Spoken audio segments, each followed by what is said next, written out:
we do like drilling cereal rye after corn harvest.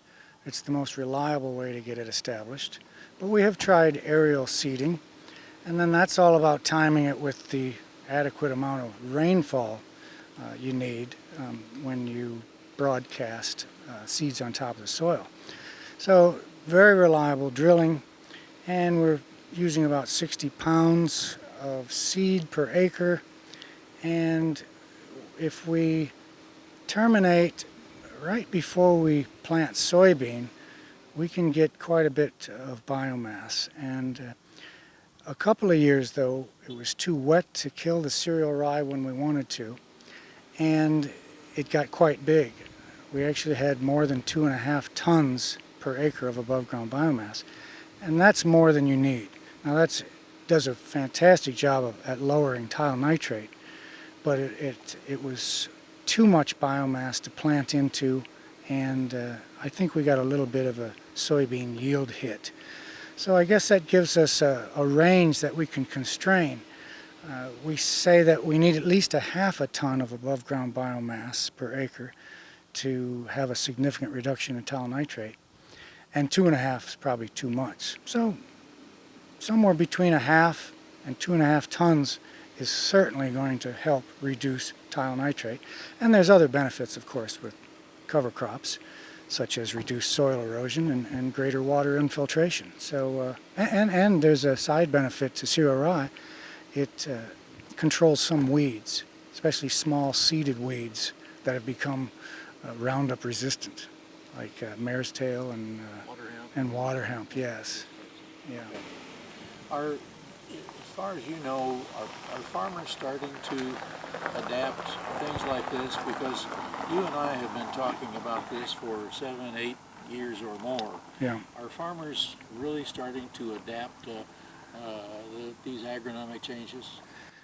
We see a slow movement in the direction of conservation, but one thing that farmers are doing is that instead of putting all of their nitrogen on in the fall, they're splitting it now between fall and spring, or fall and planting, or even fall and side dress, and maybe it's a 3-way split.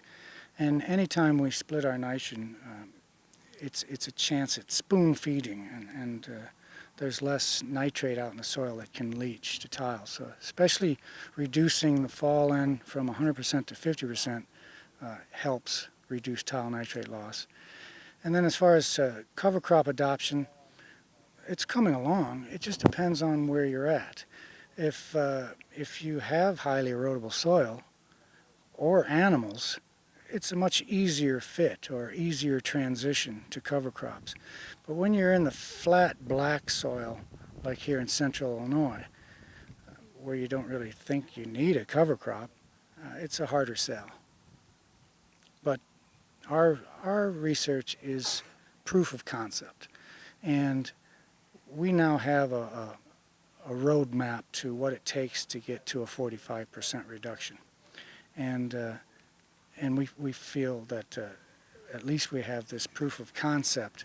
Weather can always foil our best laid plans, but having roots out there more or less year round is definitely going to reduce this leak that we have, especially after soybean, of mineralized N.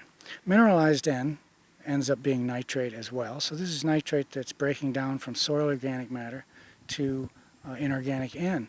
And there's mineralization that occurs following soybean, and that nitrate makes its way into the tiles. And so growing enough cereal rye ahead of soybean can help reduce that loss after soybean.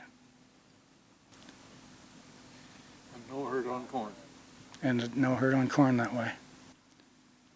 Now, in front of corn, we don't recommend more than 0.5 ton of above ground biomass, and we like strip till in the fall. If it's flat ground, strip till works very nicely, and then you have a 10-inch swath that keeps the cereal rye away from the corn seedlings, and that seems to be working very well. So we've had no yield drag with cereal rye if we only grow 0.5 ton of above ground biomass per acre and we do strip till.